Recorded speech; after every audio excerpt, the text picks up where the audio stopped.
Hola, ¿cómo estás? Espero que te encuentres muy bien. Hoy vamos a conversar acerca de las razones trigonométricas, que son la relación que existen entre los diferentes lados dentro de un triángulo rectángulo. Si hacemos un poquito de memoria, recordaremos que el triángulo rectángulo es aquel que tiene un ángulo de 90 grados. Solo en este tipo de triángulos se cumplen las tres relaciones trigonométricas que tenemos aquí al lado. Estas son seno de un ángulo, coseno de un ángulo y tangente de un ángulo. Como habíamos mencionado en clases anteriores, los ángulos pueden estar simbolizados por medio de letras griegas. En este caso, hemos utilizado la letra griega alfa para simbolizar el ángulo que se encuentra aquí. Si este es el ángulo alfa con el cual vamos a trabajar, es importante que definamos tres elementos: la hipotenusa, el cateto opuesto y el cateto adyacente. Entonces, la hipotenusa siempre va a estar al frente del ángulo de 90. En ese caso se entiende que 25 será la hipotenusa de este ejemplo. Y por lógicas consecuencias, 15 y 20 serán los catetos del ejercicio. Cabe identificar que como tenemos dos catetos, uno será el cateto opuesto y el otro será el cateto adyacente. Si este es el ángulo con el que voy a trabajar, el opuesto es el que está al frente. En este caso, el cateto de 20, este sería el cateto opuesto. Y el cateto que está al lado va a ser el cateto adyacente. En este caso 15 es el cateto adyacente. Tomando entonces en consideración esos valores, tenemos 25 como hipotenusa, 20 el cateto opuesto, 15 el cateto adyacente. Lo que vamos a hacer es sustituir valores para determinar cuáles son los valores numéricos de las tres razones trigonométricas que tenemos aquí. Entonces comencemos.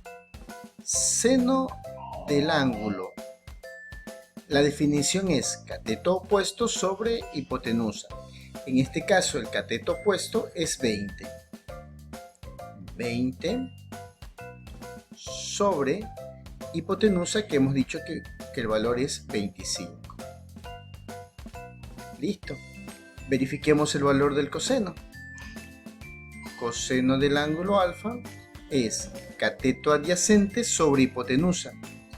El cateto adyacente es 15 y la hipotenusa es 25. Tangente de alfa. Cateto opuesto sobre cateto adyacente, entonces es 20, que es el opuesto, sobre 15, que es el adyacente. Y tenemos de esta forma definidas las tres funciones trigonométricas de este triángulo que tenemos aquí. Analicemos lo siguiente. ¿Qué pasa si en lugar de trabajar con el ángulo que está aquí abajo, quisiera yo trabajar con el ángulo superior? Entonces, va a haber la diferencia de que ese ángulo, podré llamarlo de otra forma, lo voy a llamar de pronto beta, el ángulo beta, va a responder a características diferentes. ¿Por qué? Si tomamos en cuenta el ángulo beta, 25 sigue siendo la hipotenusa, pero el ángulo opuesto a beta va a ser 15 y el lado adyacente va a ser 20. Entonces van a cambiar las funciones trigonométricas. Analicémoslo con un segundo ejemplo. Tomemos en consideración el triángulo que tenemos en este caso. Beta está en la parte superior. 5 vendría a ser la hipotenusa. Consideremos entonces que el cateto que está al frente es el cateto opuesto. En este caso sería 3. Y el cateto que está al lado es el cateto adyacente. En este caso sería 4. Las funciones trigonométricas se mantienen exactamente de la misma forma. Seno de beta, coseno de beta y tangente de beta. Por definición, seno es cateto opuesto sobre hipotenusa, entonces de beta el opuesto es 3 sobre la hipotenusa, que es 5. De beta, el coseno, cateto adyacente sobre hipotenusa, el adyacente es 4 y la hipotenusa es 5.